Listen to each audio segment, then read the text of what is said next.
സുഹൃത്തുക്കളെ നമസ്കാരം. പുതിയൊരു വീഡിയോയിലേക്ക് എല്ലാവർക്കും സ്വാഗതം. അമ്മ സംഘടനയിലെ പ്രശ്നങ്ങൾ ഇങ്ങനെ നീറി പുകഞ്ഞുകൊണ്ടിരിക്കുകയാണ്. അതായത് കൃത്യമായിട്ട് പറഞ്ഞു കഴിഞ്ഞാൽ ഇവരെല്ലാവരും ടാർഗറ്റ് ചെയ്യുന്നത് അൻസിബേനെ തന്നെയാണ്. വേറെ ആരെയുമല്ല, അൻസിബയെ തന്നെയാണ് ടാർഗറ്റ് ചെയ്യുന്നത്. ഒരു പക്ഷേ എന്ന് പറഞ്ഞാൽ അൻസിബയുടെ ജീവൻ വരെ അപകടത്തിലാകുമെന്നാണ് എനിക്ക് പറയാനുള്ളത്.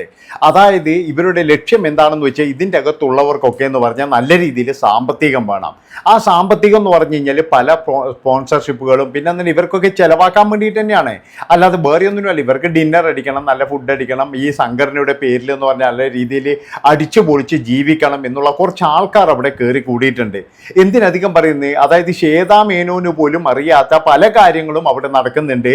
അതൊന്നും ഇവർക്കറിയില്ല. പക്ഷേ അൻസിബ ഉള്ളിടത്തോളം കാലം ഇവർക്ക് ഇതൊന്നും കഴിയില്ല.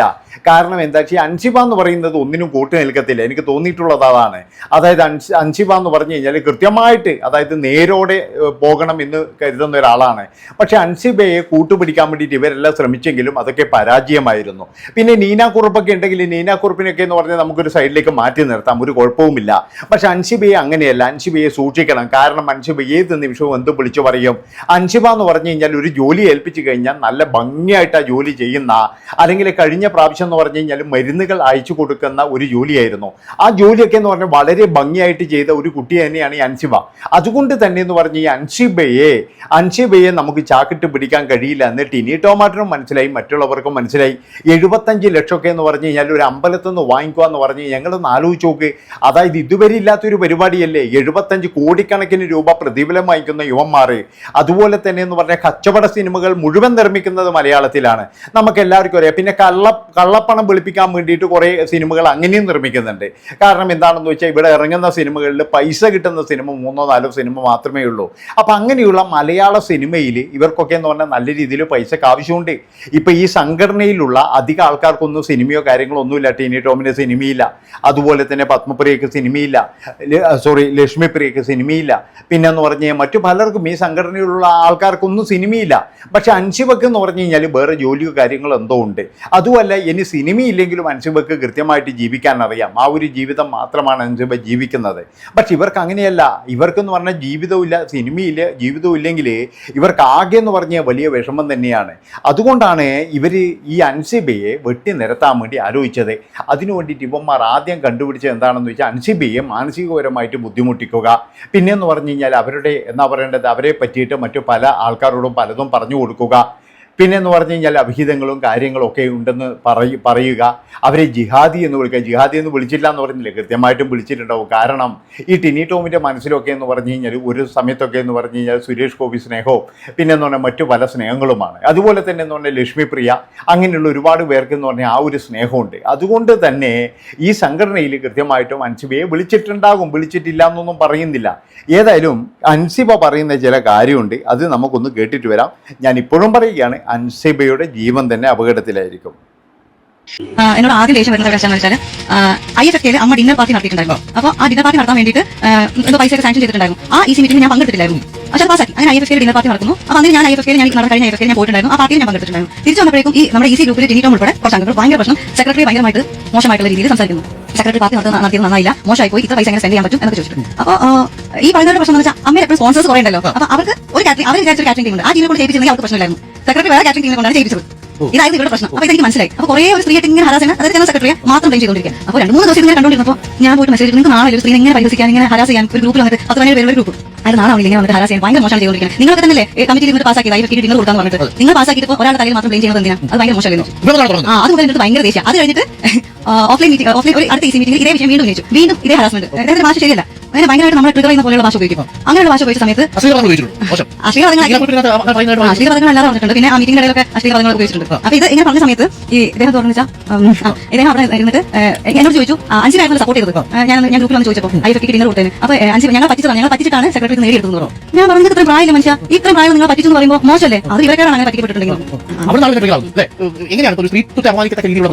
ഒരുപാട് തവണ ഉണ്ടായിട്ടുണ്ട്.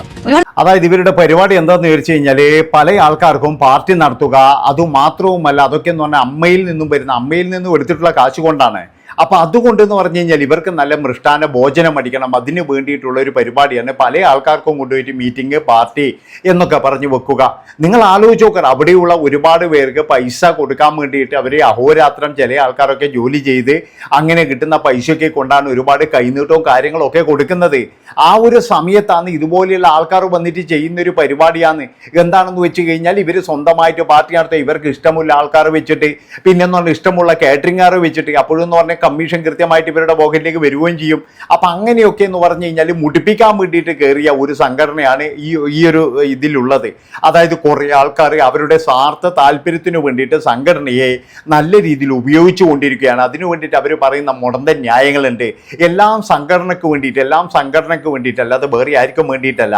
അതായത് അവിടെയുള്ള ഈ ദിലീപിനെ പോലെയുള്ള ആൾക്കാരൊക്കെ സിനിമ നിർമ്മിച്ച് കോടികൾ കൊടുത്ത്, അതുപോലെ തന്നെ പല പരിപാടികളിലൂടെയും കോടികൾ സമാഹരിച്ച്, എന്നിട്ടും ഇവർ പല സ്ഥലത്തു നിന്നുള്ള സ്പോൺസറുകൾ സ്വീകരിക്കാൻ വേണ്ടിയിട്ട് അതിൻ്റെ അകത്ത് എന്ന് പറഞ്ഞാൽ അമ്പലങ്ങളിൽ നിന്ന് വരെ ഇപ്പോൾ സ്പോൺസർഷിപ്പ് സ്വീകരിക്കുന്നുണ്ട് എന്നുള്ളതാണ്. അതൊക്കെ എന്ന് പറഞ്ഞു കഴിഞ്ഞാൽ ഈ ഭക്തരോടുള്ള വെല്ലുവിളിയായിട്ട് മാത്രമാണ് എനിക്ക് തോന്നിയിരിക്കുന്നത്. ഏതായാലും അൻഷിബ പറയുന്ന കുറച്ചുകൂടി കാര്യങ്ങൾ നമുക്കൊന്ന് കേട്ടിട്ട് വരാം.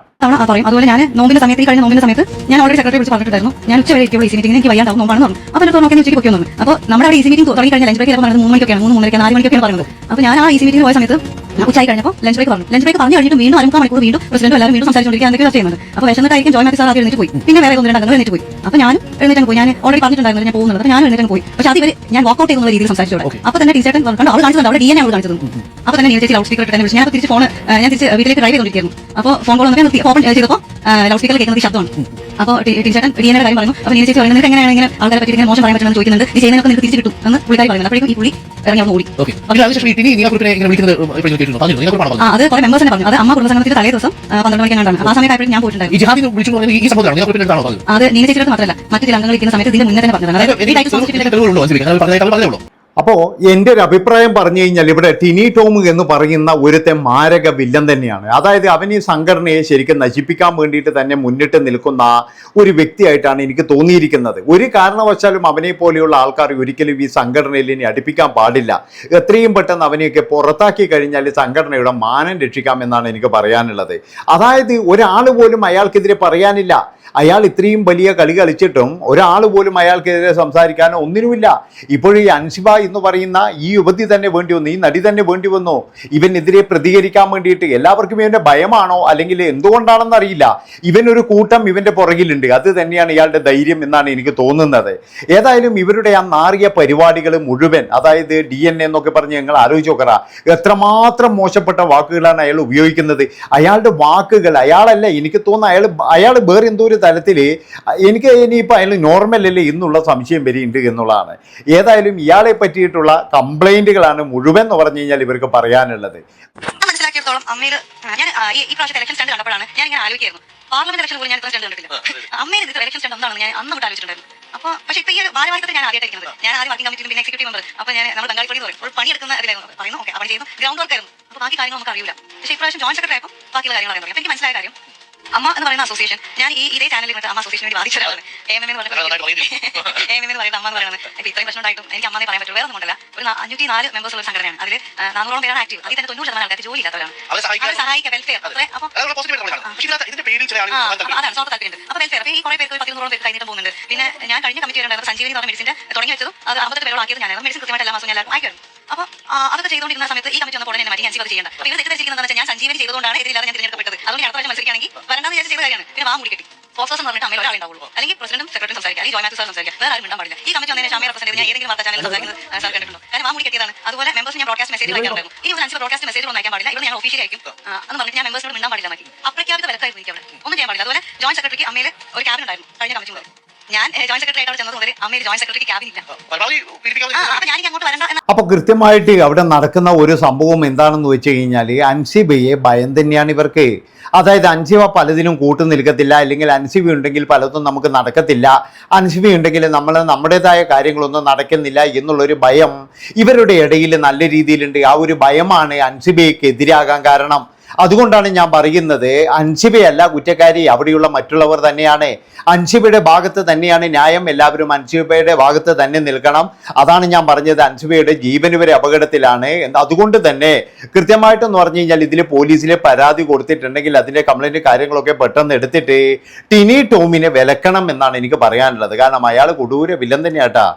എന്തൊക്കെ പറഞ്ഞു കഴിഞ്ഞാലും കാരണമായി അവൻ ഒരു ഭയങ്കര സംഭവം തന്നെയാണ്. അവനെന്ന് പറഞ്ഞു കഴിഞ്ഞാൽ സകല ആൾക്കാരോടും പുച്ഛാണ്. ഒന്നാമത്തെ പ്രശ്നമായിരുന്നേ. എനിക്ക് തോന്നുന്നത് മമ്മൂട്ടീനെ വരെ ഒതുക്കാൻ നടക്കുന്നവൻ ഇവനാണെന്ന് എനിക്ക് തോന്നുന്നതായിരുന്നു. നന്ദി, നമസ്കാരം. അടുത്ത വീഡിയോ ആയിട്ട് വരാട്ടാ.